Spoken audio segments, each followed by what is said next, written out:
Hoi there, everyone. This is the episode of Hopen's podcast, and I'm here with Ali Haideri or Haideri. Just Ali. Yeah, just Ali. Yeah. He's Ali, and then our co-founder, Marzieh. Say hi. Hi. Hi. We're just a little shocked Yeah. by the intensity. Yeah, it's like because we have a very deep topic to talk about, and of course you all know me, but let's not get to there. The deep topic that we're going to be discussing today is our families. Yes, kids, our families. You know, we've been in this crippling society, and this generation it's falling, it's collapsing, the chaos. But everything's gonna be better one day. It's all right. Everything's gonna be okay. So, what about your family? What about them? Yeah, exactly. What about them? Well, I was thinking about something. There's this dynamic that I've had with my family. I was actually discussing this earlier today with someone else. And I brought it up as an example. I wasn't talking to them about my family. I just brought it up as an example. But there's this dynamic that I've always had with my parents, is that I feel threatened by them. And that has to do with expectation. Like, I feel like the more you satisfy somebody's expectations, the more expectations they will have. Okay. From you. Yeah. And it's like, after a while, like, you keep compromising. After a while, your, say, circle, okay, your personal space gets narrower and narrower and narrower. People keep violating it, Yeah. don't they? And you just keep compromising. It's a never-ending cycle. So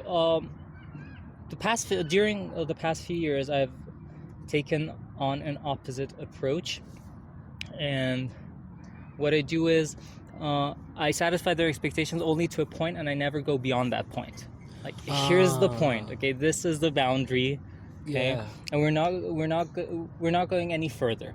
If you if you pass on, it'll be toxic for you.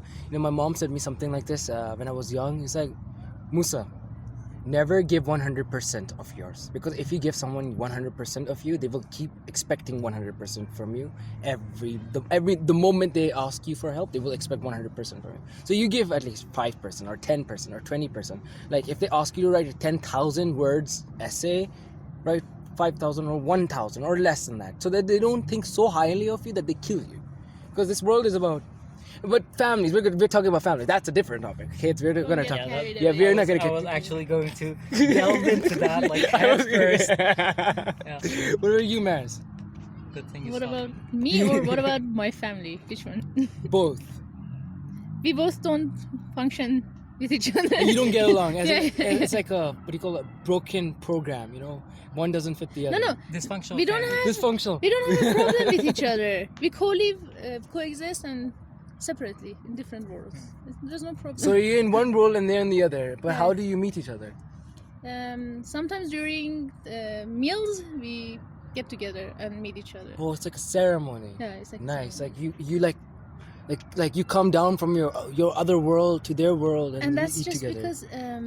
because it's a rule, or else we wouldn't do that. Oh, it's a godly rule. It's a religious rule that you have to come from your world to their world because they deserve it, right? Sort of, but mostly I think That was not it. mostly I think the reason we became this Distance. distant Yeah.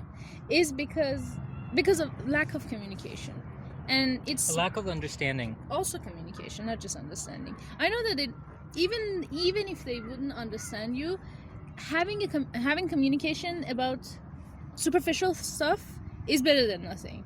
It doesn't have to be deep, but even we sort of lost that. But recently I'm trying to restore a little bit of superficial communication in order to get closer to them. And I was podcast, but I feel like sharing. Never mind. Yes, here you go. Okay.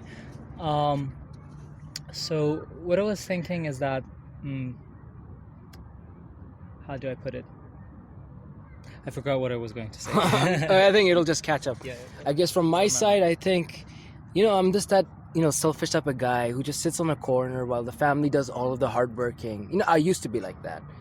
And of course, I used to, get beaten up for that type of stuff and all.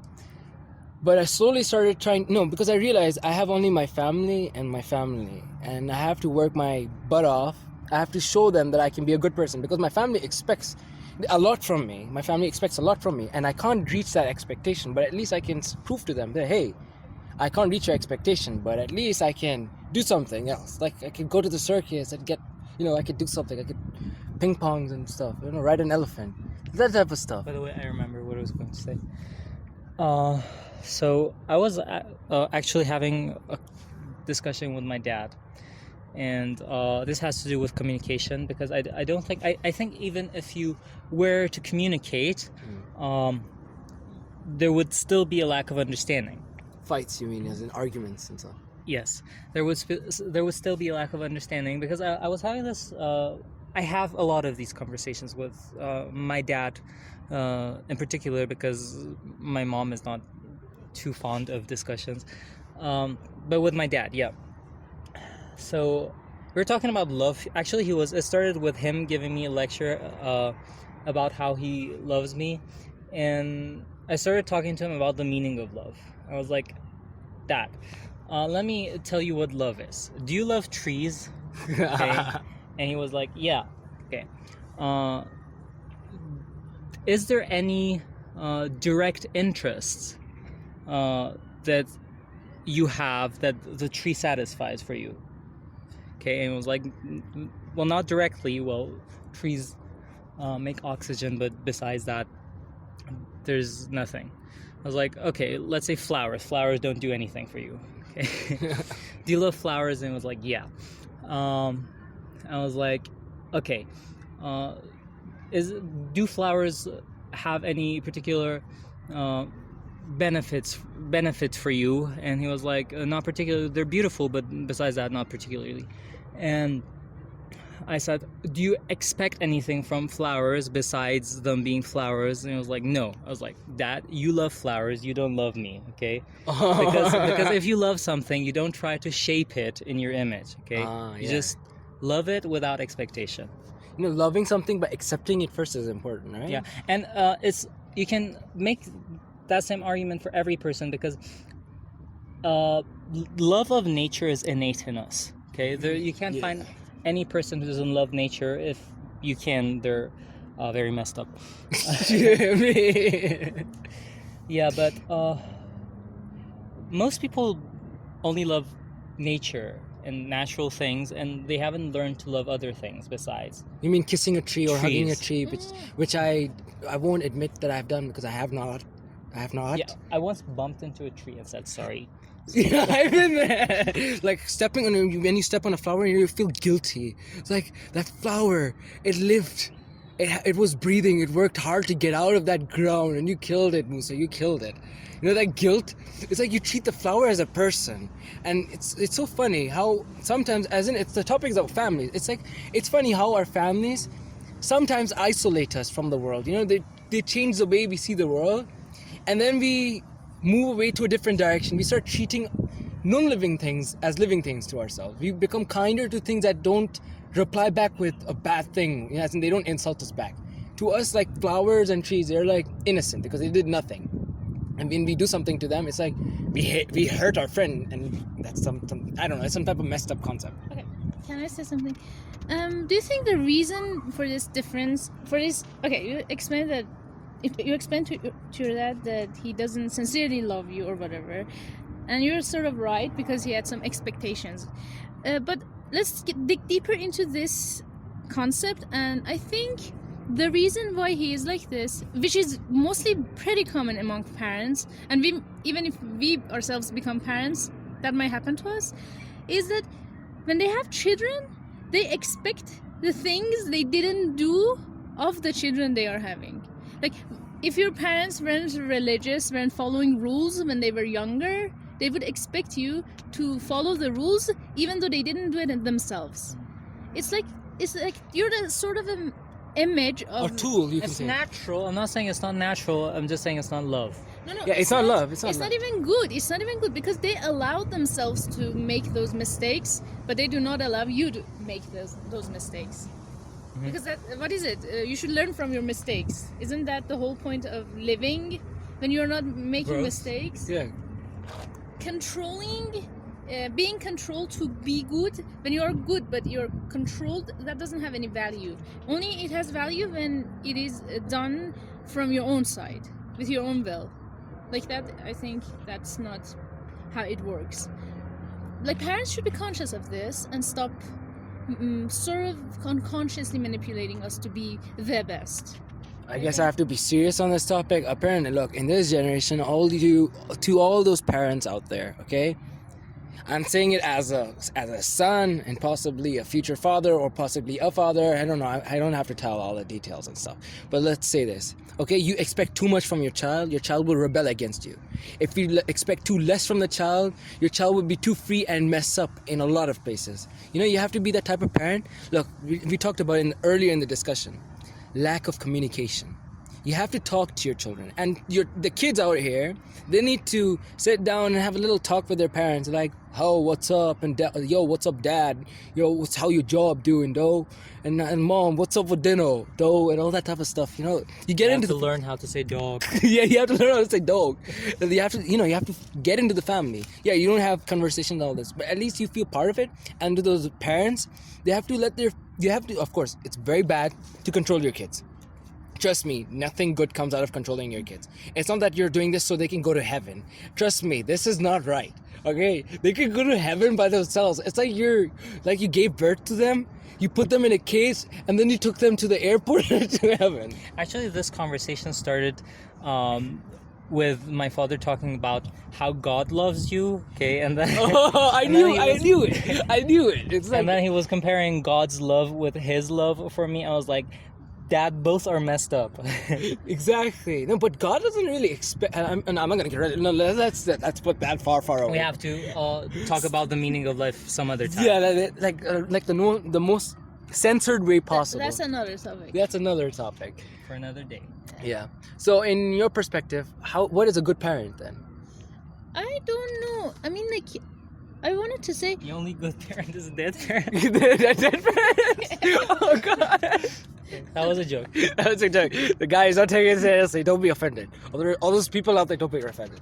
I mean, like, I was watching this movie. I'm not sure you can put that on YouTube. But carry on. Carry on. There has to be a disclaimer in the beginning.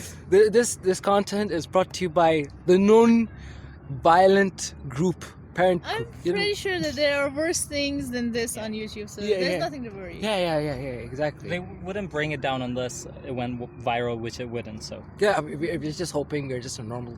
Carry on. Yeah, we can. I wanted to say that I never was sure about how much freedom should be given to children, and I really thought about it, that you have to give them freedom.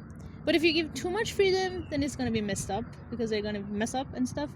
But I guess I heard that you have to give them freedom. Of course, mess up, yeah. No, not to mess. Too much. Too much. Not But they to should mess know the too world much. at least, Yeah, shouldn't But also, I was saying, the reason why I said communication is important. I read of somewhere that it's so important to communicate to kids, specifically for parents, and starting from a very young age, for mothers to communicate to their infants, as in like 4 or 5, because if you keep communicating with a kid as in a respectful and kind way, as in talking about everything, talking out and stuff, if you give them freedom, they're gonna come to you and talk about what they did in their freedom to you, because they trust you, because from a very early stage they started talking to you, so they wouldn't hide stuff from you if you communicate well.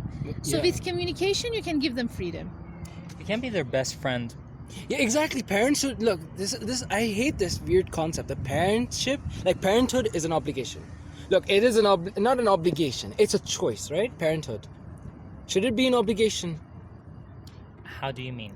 Like when a man and a woman get together, should they should you become a parent? Yeah, is it no? It's not a forceful thing. It's a choice. But to those people who make that choice, they have to think deeply. They have to think carefully. In this society, in this generation, are you sure that you're capable of protecting your child? Because right now, this is the modern generation. Right now, I'm seeing more parents who are just letting their kids go out and do whatever the heck they want. Kids who are just getting into YouTube. I know young 10-year-olds My 10-year-old little brother is so pure he doesn't even Don't know. go on YouTube. Yeah, don't go deep down there, like deep web, dark web stuff. But I'm telling you this. If you're... There is no dark, deep stuff on YouTube. Sorry. Well, they give an introduction, but kids still don't go there.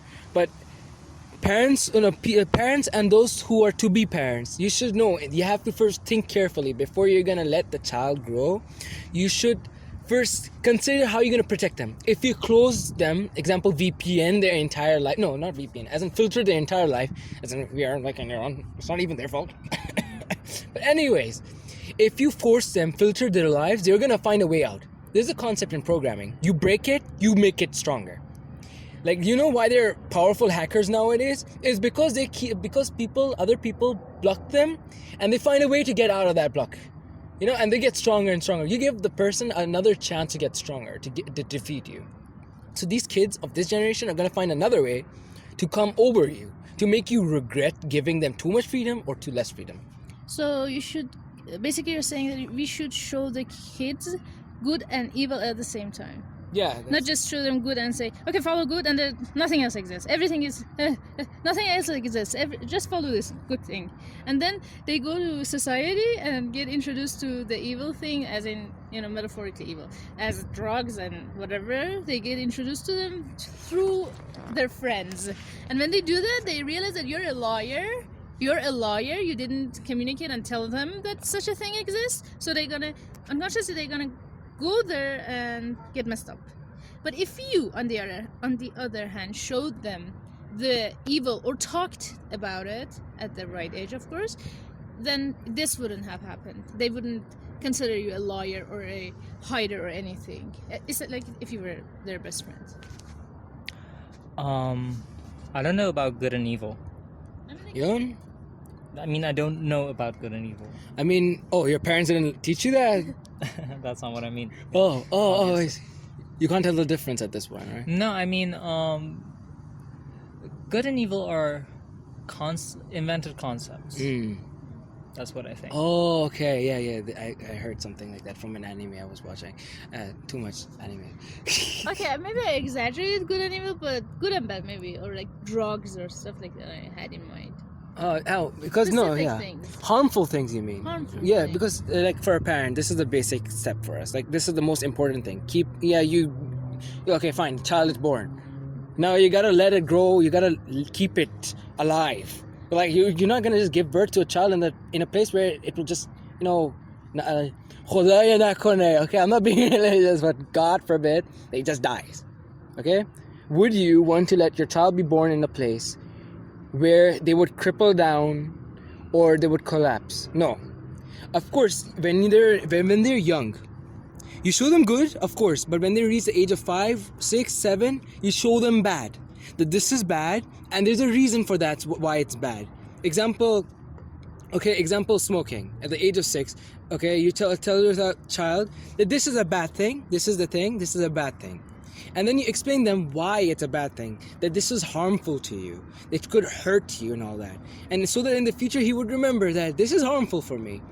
And also you have to teach your kids to beware of their surroundings. You know, you don't want your kids going... I think this became a parenthood discussion. We were talking about families. Where did we go? Are we trying to like teach parents to be parents?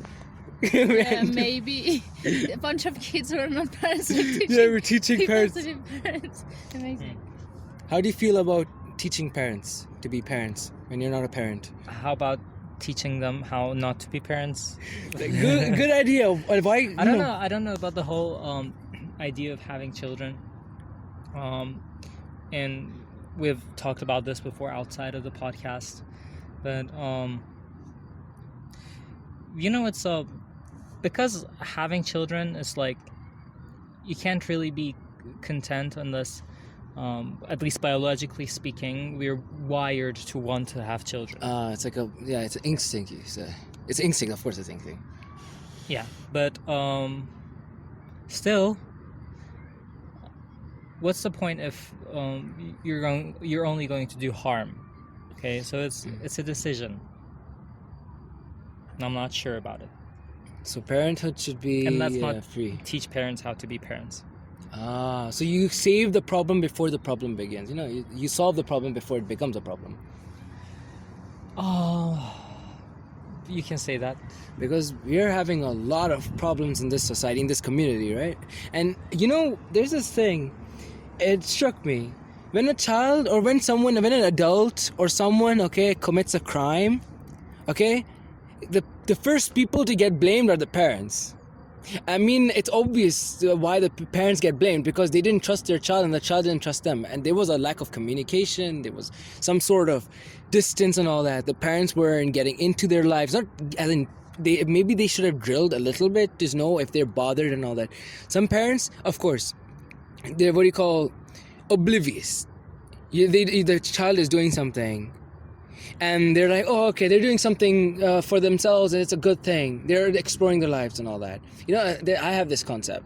Okay, it's not a religious concept. I like a justified concept. Having too much freedom, okay, is dangerous. Having some, distinct set of rules is important. Not doing this, not doing that. The rules that protect each other. Right? Everyone has a boundary. Well, I was thinking about rules, and I was thinking we end up. Well, it depends, but usually we end up breaking rules. I think it's a part of growth. It's a growth and all that. If you teach the right rules. Breaking the rules is a part of growth, and I was because here's the thing, as a famous intellectual would say, the person who obeys does not listen to himself.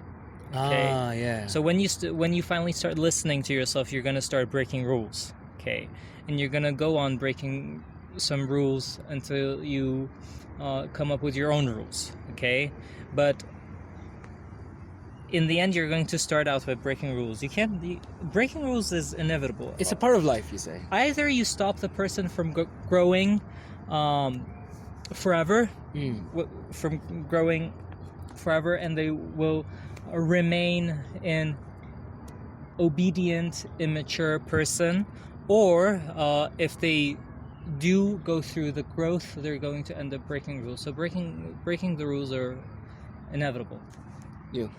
About a breaking rule part? Yeah, should we break all the rules in society so we can find ourselves? I like the cricket sound in the back. I don't hear nothing. Carry on. I think that, as Ali said, breaking the rules is inevitable, but I don't know. Kids should understand why there are rules. The concept behind rules, and we should teach them to question every rule and to understand the reason behind it. If we teach them that what if you can't force that growth? What if it has to come in its own time? This logic, yes, it has to come in its own time.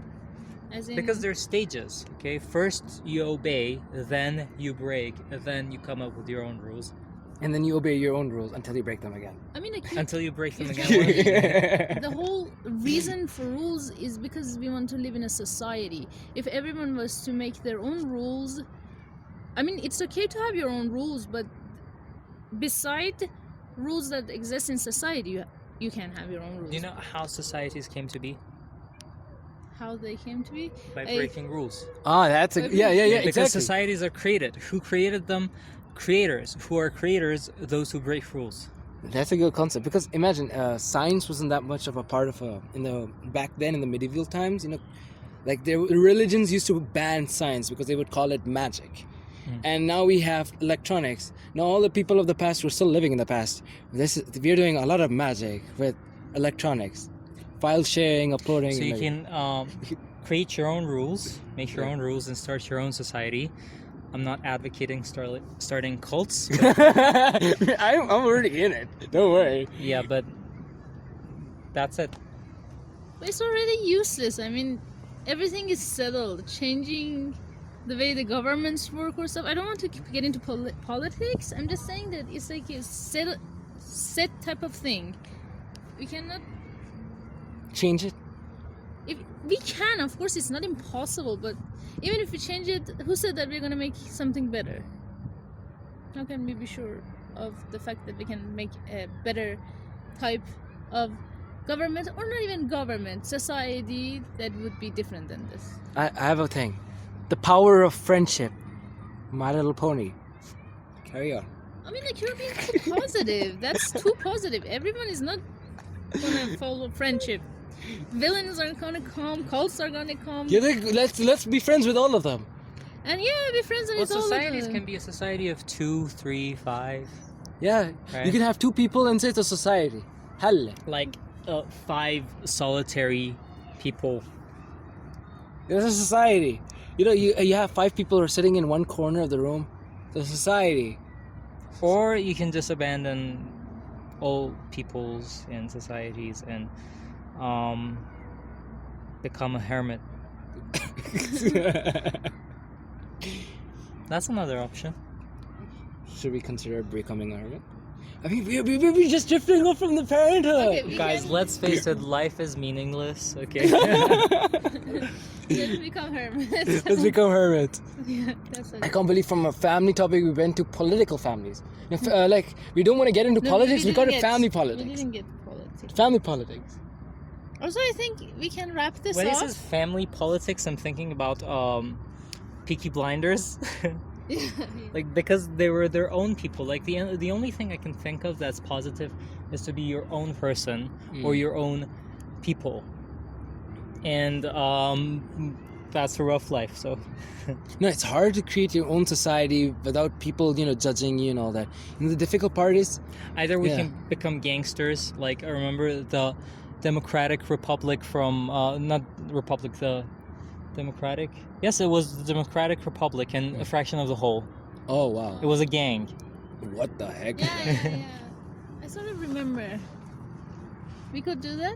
It's also like all the gangsters and stuff. They all have this type of figure who is like a godfather type of thing. Oh yeah, They respect them. And In my friend from Brazil, he Yeah, told but me it was democratic. That's the whole point.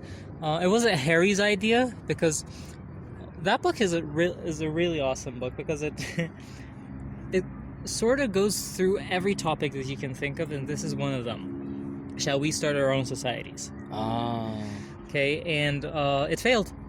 it failed. It fails. How did it fail? No, spoilers. No, spoiler alert. Okay, spoiler alert. Are you going to read that though?